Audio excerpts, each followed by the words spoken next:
Welcome to Diverse Cymru's Hustings event, A Fair and Equal Wales, Part 2. We have Mia Rees, Welsh Conservatives candidate for Cynon Valley and South Wales Central Regional List, with us today. There is a separate video with 4 other candidates that with Ellen Walker-Jones, Plaid Cymru candidate for Clwyd West and 3rd on the North Wales regional list, Lena Farhat, Welsh Liberal Democrat candidate for Clwyd South,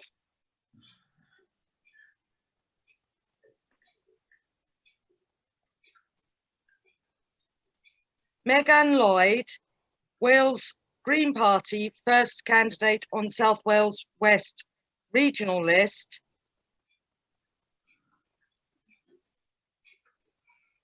and Ruba Sifinianum, Welsh Labour candidate, South Wales Central.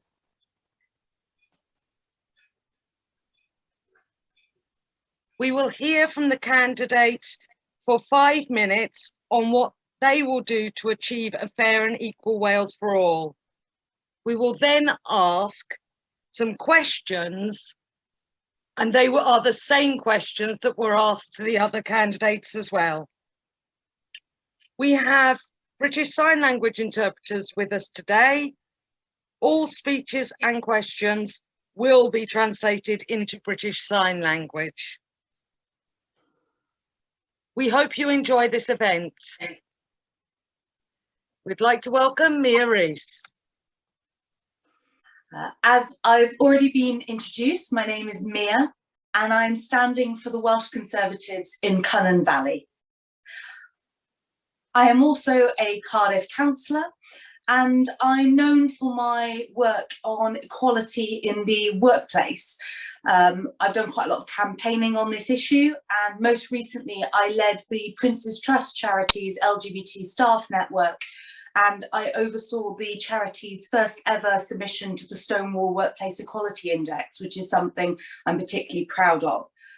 I believe a strong society is a diverse society, and equality truly benefits everyone. There is no place in Wales for discrimination, intolerance, or hate crime. However, figures continue to show this is an ongoing issue. In the last 2 years, there has been a 10% increase in transgender hate crime, a 2% increase in disability hate crime, and 8 out of 10 LGBT people have received hate speech online in the last 5 years.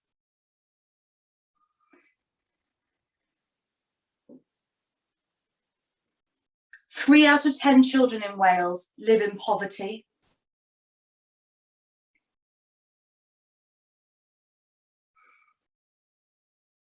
And disabled people and those with medical conditions on average earn 15% less than others.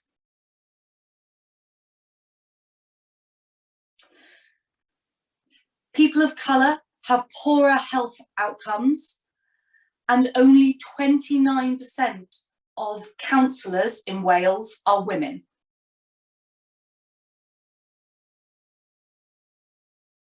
This is the base that we're working from, and it shows how much more work is needed. I'll now go on to outline the Welsh Conservative policies, some of them the highlights in these areas. Along with the UK government, we would ban all conversion therapy in Wales, and that's all therapy that comes under the conversion banner. We would introduce a second chance fund to allow and improve access to FE.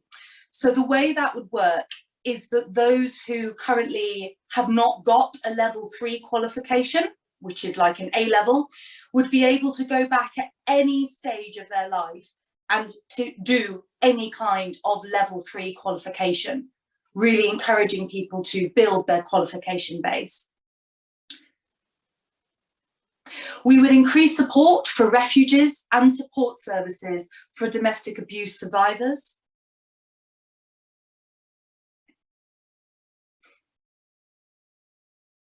And introduce a strategic race equality plan. Now, I know that everyone's a bit sick of plans, particularly ones that don't achieve anything. However, what is different about this plan is that it has targets and measurable outcomes that a future Welsh Conservative government would be held fully accountable for, as would public services that would have the duty to deliver on the plan. The plan would focus in 4 key areas: racism, education, employment, and health. We would improve train station access and increase the amount of step-free stations in Wales. There are currently 21% of Welsh train stations which do not have step-free access. And would run an extensive promotion campaign to encourage the use of the Access to Work scheme. Currently, uptake of the Access to Work scheme is much less in Wales than it is across the border in England, and so is the number of disabled people who are employed in Wales. And I think there is a real link here, and it's mostly a knowledge link and a misunderstanding link that needs to be addressed.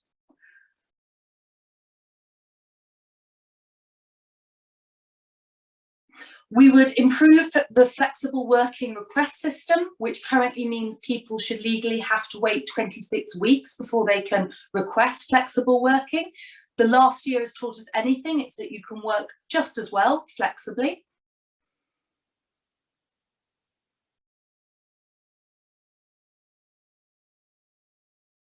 And we would create a single point of access for benefits and support schemes administered in Wales, and would also look at automatic passporting for people who are on benefits, UK level benefits, that automatically qualify for benefits in Wales, rather than them needing to fill in another form and do more work to apply for benefits that some people don't even know they can apply for. So hopefully it would take a lot of the admin out of our benefit system.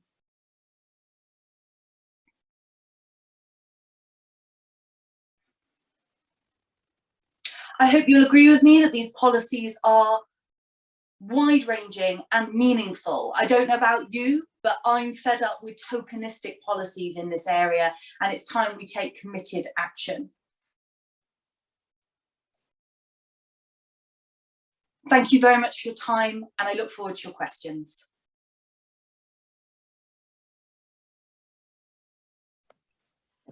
Thank you. So we're moving on to questions now. The first question is, the theme of this event is a fair and equal Wales for all. There are many different groups and communities affected by inequality and who experience discrimination in Wales. What will you do to make sure that the voices of all these different communities are represented and the issues they face are addressed?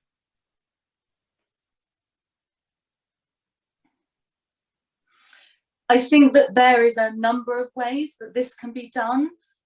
The most critical one for me is making sure that in the policy making process, people are consulted. We're very lucky in Wales that we have fantastic groups like Diverse Cymru, but many others as well, that work with people in communities who are disadvantaged at the moment. And we can reach people through these groups and through the expert knowledge that these groups have to highlight when policies are unintentionally sometimes negatively affecting these groups, and make sure that groups are all considered when policies are coming to fruition. So it's not at the stage where the policy's already been decided and we're going to consult these groups then.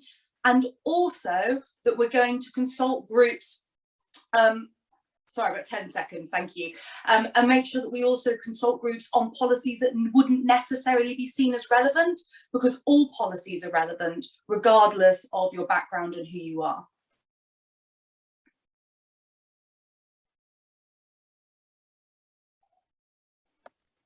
Thank you. So the next question is, what will you do to make sure that British Sign Language is officially recognised, that all public services are available in British Sign Language, and to make sure deaf people in Wales get fair and equal treatment?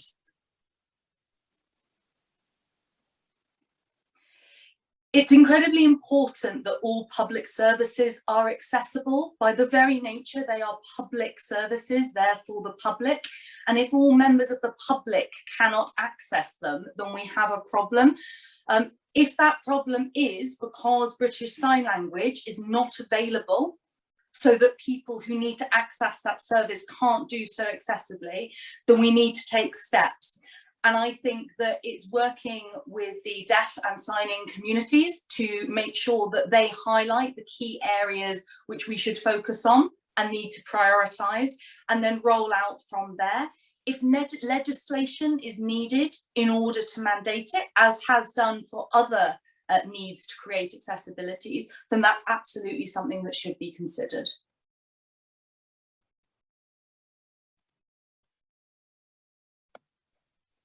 Thank you. The third question is, how will you make sure engagement and co-production involves all people who face inequality and discrimination in Wales, and that you act on their views and experiences? I think there's, sorry, Rachel. I think there's two key points to make here. First off, never is everyone going to agree. So the more people you consult with, the more people that you'll get that will disagree. So there will always be people who aren't happy, and that's the nature of policy. However, the more voices you have around a table, the better I believe policy is, because it takes into account more views. And in my answer to my first question, I spoke about working with other groups and making sure you listen, and also making sure that you don't just consult those groups because it's of particular interest to that community. I find that happens a lot, but I think we need to consider, we talk to communities when we're doing anything on healthcare, that affects absolutely everybody, and then therefore all different groups need to be considered as part of that conversation. Older groups, younger groups, people of colour, LGBT community, everyone, because the policy is for everybody in Wales.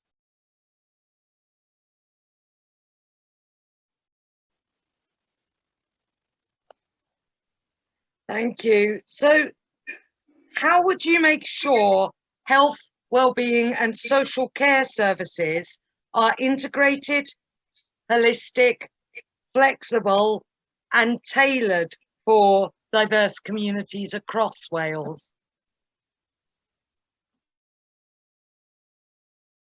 That really is the million-dollar question, isn't it? It's something that the Welsh Government have tried and failed to do, and I'm not just laying the blame here at the Welsh Government. Governments across the world are struggling with properly integrated health and social care, particularly as our population ages. And it's absolutely the million-dollar question. We know already from research in particular key areas, for example, in palliative care, that certain communities are really disserved by our current system, and it's not good enough.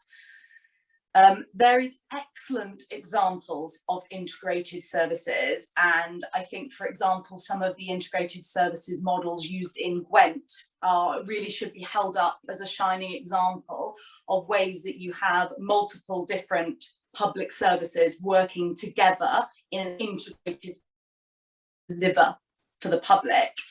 And I think it's taking those measures on a Wales-wide scale rather than just keeping that excellent practice in one area. If it can be done in one area, it can be done across the whole of Wales.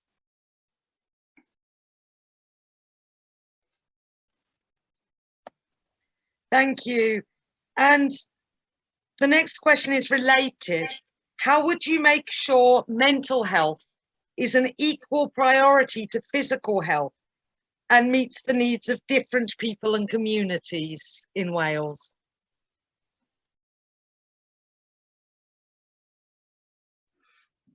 I'm really pleased that health and well-being is going to be a mandatory part of the new curriculum in Wales, something that the Welsh Conservatives have fully supported. And also, as Welsh Conservatives, we would start with education so that there was more on-hand mental health support in the education system for all students to be able to access, so we don't have to wait to a crisis point before correct interventions come into play. We all know the current situations and challenges with our CAM system, for example. We are some way to dispelling stigma in regards to mental health, but we are not all the way. And without the getting rid of that incredible stigma, we will not have equity of funding and understanding of mental health, and we need to continue to move towards that, which is something that the Welsh Conservatives are absolutely committed to and will continue to work strongly in this area, particularly with key target groups who are more likely to suffer from negative, bad health, young men, for example, and the LGBT community.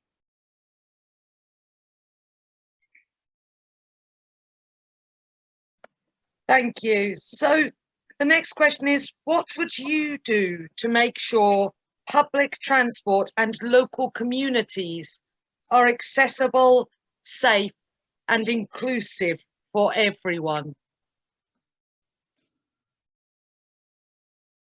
I know this has been a particular issue during the last year and COVID-19, with people with disabilities being challenged as to whether they should be making journeys that are essential, which is appalling. People shouldn't be challenged in such a way just because of their disability or ability.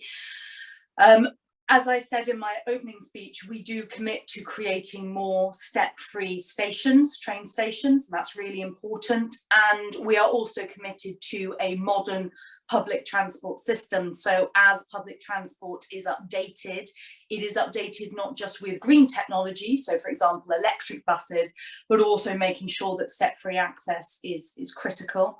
The other thing is costs, and the Welsh Conservatives have committed to introducing free transport passes to a range of different groups, including younger people, to allow them to have more access to opportunities and socialisation, and other groups need to be included in that if transport and access is clearly accessible for all.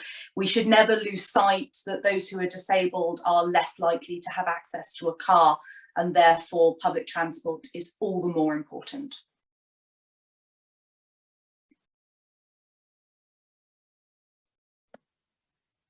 Thank you. And the final question is, what would you do to make sure information and communication is accessible and inclusive for everyone in Wales? This is a personal issue that I get very frustrated about when I receive public communication, which I struggle to read and understand. And I often look at it and I think, wow, if English or Welsh wasn't your first language, or if you were partially sighted, how would you even start to digest this document? Cardiff Council, I'm a councillor in Cardiff, and some of the communication we send out, I'll be completely honest, is absolutely appalling and very difficult to read. So I think it starts with really obvious things. So bilingual communication is important, but it's really important that the bilingual nature of it is clear, so that those who, for example, English or Welsh isn't their first language, can quickly realise which language they are best likely to be able to understand, or it's really clear where they can go in order to access this support in various languages. So I've seen excellent public communication where it says at the top in multiple languages, if you need this in your language, this is the website to go to request it, or something like that. And I think that that's an excellent starting point. And I think public communication needs to be standardized. It needs to be in a font and a font size that is most accessible to the most amount of people possible, and then very clearly where you can go in order to access it in other accessible formats or other languages. And I don't understand why that's so complicated for public services to do.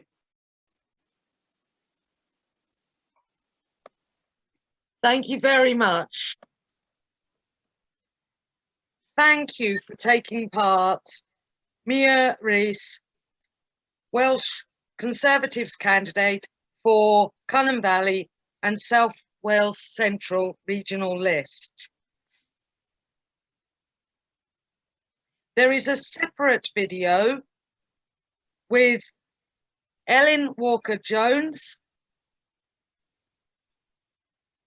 Plaid Cymru candidate for Clyde West and third on the North Wales Regional List. Lena Farhat, Welsh Liberal Democrat candidate for Clwyd South. Megan Lloyd, Wales Green Party first candidate on South Wales West Regional List. And Ruba Sivinyanam, Welsh Labour candidate for South Wales Central. Thank you to everyone who is watching this video. Diverse Cymru has written a pledge for candidates to sign up to. The pledge and the list of candidates who have signed up is on Diverse Cymru's website.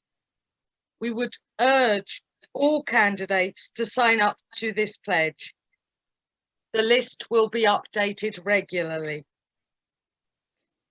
We welcome organisations signing up to support Diverse Cymru's manifesto for a fair and equal Wales. Members of the public can ask your candidates if they have signed the pledge and what they will do to achieve a fair and equal Wales for all. And finally, don't forget to register to vote and vote in the Senedd and Police and Crime Commissioner elections on Thursday, 6th of May. Thank you, everyone.